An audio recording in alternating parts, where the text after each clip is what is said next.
Have you ever wondered if it's possible to brew a true European-style lager, grain to glass, in under 10 days? Traditionally speaking, definitely not. That being said, Jesus I'm gonna do it anyways.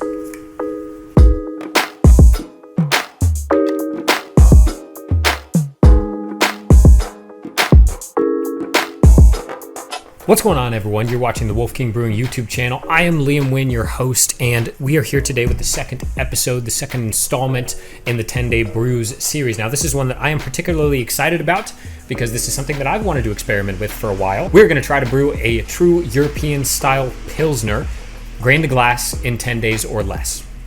Let's see what we got. As I tend to do sometimes, I have already given this beer a name and a label, as you can see here on this lovely can. I am calling this the Long Flight Lager.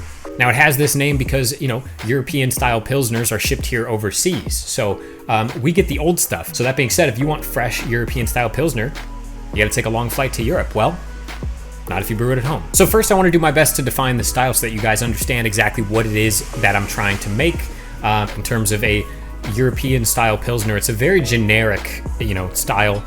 You call it like an international pale lager. And this can mean many different things. Usually I like to provide one example so you guys kind of get an idea of what I'm going for or to compare or contrast against. Today I have provided this example right here. This is one of my favorite commercial examples. Beers like this, these pale, crisp lagers, are made to be consumed at any time, any place, and really in any amount. So they're low in alcohol percentage. They're relatively light to medium bodied. They taste good. It's just a pleasure to drink these beers. And I know, again, I'm gonna catch some flack from you Budweiser lovers and Bud Light drinkers. I've heard some bullshit come out of people's mouths here at American bars. Don't you go saying nothing bad about Stella Artois. This is a damn fine lager. It's crystal clear, it's crisp, it's bright, it has a nice clean character. Sometimes you get a little bit of skunkiness, a little sulfur character when drinking it, but it's honestly not unwelcomed. It kind of just contributes to the overall lager experience. So I've done some research, I've looked up some recipes, I've kind of formulated what I believe to be a strong recipe for a beer similar to this, but more like how I want it. But that being said, I do want to capture sort of the easy drinking, crisp feeling that this beer maintains, and I want to do it while still having some good malt flavor, a good malt backbone, not overly sweet, but also not overly bitter, a nice balance, a nice crispness to it, a beer that you can drink a lot of. So that being said, let me get straight into the recipe. Now, for this particular beer, I was aiming for about a 1046 to 1048 original gravity. What that means to you non-brewers is that I wanted to end up around 4.5% to 5%. So with that in mind, I built a very simple Pilsner, kind of German Pilsner base grain bill, but I added a couple specialty grains that I think are gonna give this a little bit more character that I'm looking for. I used a floor malted German Pilsner malt as my base for this. I used Weyermann's Pilsner malt. I used 7 pounds of that, which was 73.7% of my total grain bill. In terms of the specialty malts, I chose to use a pound of German Vienna malt. Now, Vienna malt has a little bit more character than Pilsner malt. A little bit more malt backbone. It's going to give it a little extra kick of flavor that I want, while still hopefully maintaining a good, easy drinkability. I also added a half pound of Weyermann's Carafoam malt. This is a caramel malt that is supposed to improve the body and the head retention of the beer. It's very important to me that this beer is as clear as possible and has a nice, thick, eggshell white foam on top of it that lingers and laces the glass. I know it's a little bit petty, but for me as a brewer, I really do care about that kind of thing. And for a long time, the foam on top of your beer was the mark of a good brewer. Now, even with this grain bill, I was lacking a little bit in terms of my original gravity. I needed to just bump it up a little bit. And for this, I chose to use a pound of flaked corn. I threw in a pound of flaked corn because it's going to give me some fermentable sugars, but they're not going to add much flavor or color into the beer.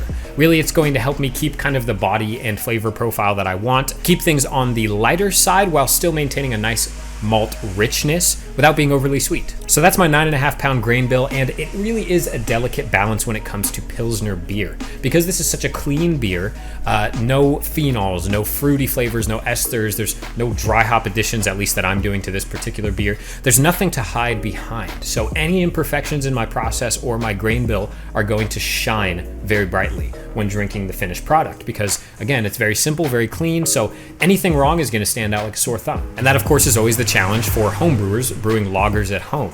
Now, that being said, most homebrewers are not going to do it the way that I intend to do it, which is in 10 days or less, and I'm going to kind of fudge things a little bit in order to get to that 10-day mark I'm not going to ruin this beer. I'm going to let it go. I'm going to let it do its thing. Having a good beer is more important to me than the integrity of my show. What does that say about me as a YouTuber? I don't know. You tell me. So to go very quickly into my process in terms of brewing this beer, I used a total of 7.75 gallons of reverse osmosis water as a base. And I started by using a strike water volume of 4 3/4 or 4.75 gallons. And I heated that up to about 152 degrees, and then I submerged my grain bag. Now I started with reverse osmosis water as a base because I wanted a very soft water. It's pretty important when brewing a Pilsner like this, that you use a soft water, so water that does not have a lot of mineral content. That being said, I did add a pinch of calcium chloride dihydrate as well as 2 pinches of gypsum. These are not specific amounts, so take it with a grain of salt, but I knew that I wanted a very soft water with a little bit of mineral content to help me get that crispness that I wanted. I also added 5 milliliters of lactic acid in order to get down to my desired mash pH of 5.3. Now, after stirring and confirming that I was right around my initial mash temperature of 148 to 150 degrees, I did my standard procedure, which is covering my mash tun with a sleeping bag, topping it off with a heavy-duty blanket, and then I actually moved it off of my burner because I was going to let that do its initial 40-minute mash rest at about 148 degrees. While that first mash was resting, I went ahead and heated up 3 gallons of water, the remaining 3 gallons of my total water, in a smaller kettle. I brought that to a temperature of about 170 degrees with plans to add this to the other kettle and do my second mash rest. Now, once my first mash rest was complete after 40 minutes, I went ahead and moved my kettle back up onto the burner, added the 3 gallons of water at about 172 degrees, and then stirred it and confirmed that I was at my second mash rest temperature of about 158 to 160. I went ahead and let it rest at that temperature for another 20 minutes, and that completed my 60-minute total mash. Now, after that mash, I went ahead and squeezed the Christ out of my brewing bag because I squeezed the bag. I don't know, come at me. And achieved a pre-boil gravity of about 1040, which was a little bit higher than I expected to be. That did make for a conversion efficiency of about 90%. Now, after my 60-minute mash was complete, I went ahead and moved into my boil. I did perform a full 60-minute boil for this particular beer. Now, we can't talk about the boil without talking about hops, of course. Now, I was not shooting very high in terms of bitterness for this beer. I want to keep a relatively low bitterness, somewhere around 20 IBUs, and I want it to be easy drinking. I used 100% German Tettnanger hops. Now, as soon as I achieved hop break and my boil started, I added 1 ounce of Tettnanger hops to be boiled for 60 minutes. After another 45 minutes of boiling, I added another half ounce of the same Tettnanger hops to be boiled for 15 minutes, and then another addition to be boiled for 5 minutes. Now, this is where things get interesting. All this time, I'm explaining to you a pretty basic, straightforward German Pilsner recipe. You might be wondering, how are you going to do it in 10 days? Don't lagers take weeks and weeks and weeks to finish? Traditionally, yes, and even the name lager comes from a German word meaning to store. So traditionally, these lagers were stored cold for 8 to 12 weeks sometimes in order to lager and get the clean character that we want out of it. So what I'm going to do is I am going to ramp up my fermentation temperature. I cooled this wort down to about 70 degrees and I pitched it right at that temperature. Now, as far as my yeast choice for this lager, I'm using one of the most popular lager strains in the world, which is Fermentus Saftlager German lager yeast W3470. Fermentus does say on the packet that the optimum temperature range is 42 degrees to 72 degrees Fahrenheit. So I'm going to ferment this around 68 to 70 degrees, and that should give me a relatively quick turnaround time. I expect to be out of primary fermentation in 5 days or so. Now, the common train of thought with the higher fermentation temperature for a lager is that you're going to get off flavors, right? You're going to get esters, you're going to get some production of some compounds that you don't want in the finished beer. It's not going to be as clean tasting. Well, we're really going to find out, aren't we? Because I'm gonna do it. And there's nothing you can do to stop me. Now, the other reason I chose this yeast specifically is because it is a dry yeast, so no starter necessary. I just rehydrated and pitched 2 packets straight into the wort.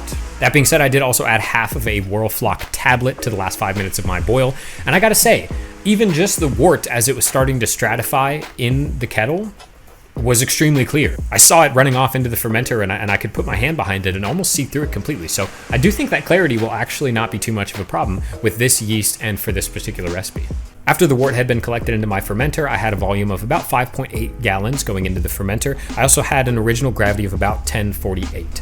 All that being said, I think that should put me just above about 5% alcohol by volume, which will be a nice, easy drinking. So that is about it. That is the Long Flight Lager. Today was a very successful brew day. I'm very happy with how it went. I'm enjoying the series so far. I hope you guys are as well. Stay tuned because the next part of this episode is going to be coming out about 10 days from now. Again, thank you so much for watching. If you've enjoyed, please like the video and whatever else you want me to plug. Make me famous. Let's just see if we can do it, right? 50,000 retweets. I'm just saying stuff right now. I don't know. Let's just end the video. That's enough. Bye.